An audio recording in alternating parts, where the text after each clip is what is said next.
Le porte-parole est important lors d'une situation d'urgence ou de crise. Généralement, il est le porte-étendard d'un groupe ou d'une organisation.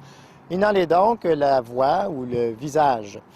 Ensuite, il maintient un lien qu'on espère bénéfique et durable pour le groupe ou l'organisation tout au long de la gestion de l'urgence ou de la crise.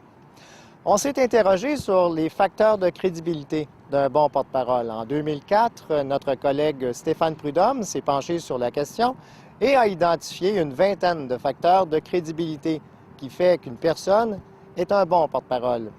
En voici les 10 premières dans l'ordre. D'abord, assurance et aisance. Un bon porte-parole doit démontrer qu'il est en confiance et que la situation est prise en charge. Ouverture d'esprit.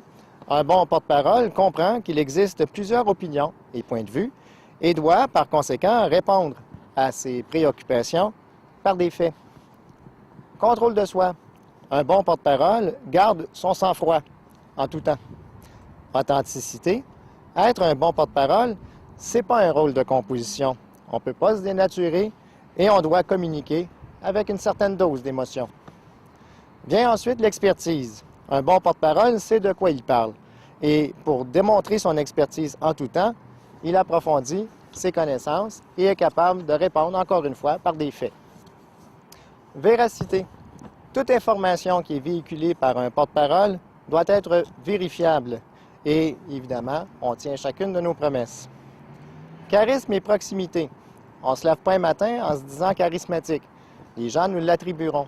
Toutefois, la proximité est directement en lien sur la façon dont on communique. Et généralement, on va vouloir communiquer avec beaucoup d'empathie. Clarté du message, surtout éviter le jargon administratif et trop technique. Honnêteté, le mot le dit. Et finalement, en dernier lieu, le contenu. Évidemment, on va comprendre que sans contenu, un porte-parole ne pourra durer bien longtemps dans son rôle. Mais néanmoins, le contenu est nécessaire. Il s'agit d'avoir un argumentaire solide avec des bonnes réponses à toutes les questions. Alors, en gros, ces 10 facteurs de crédibilité feront d'une personne un bon porte-parole. Quelqu'un dira, oui, mais est-ce nécessaire d'avoir chacun de ces facteurs pour être un porte-parole fiable et crédible? Non, mais tout ceci s'apprend. Et évidemment, pour être un bon porte-parole, il faut savoir se pratiquer et compter sur une bonne équipe.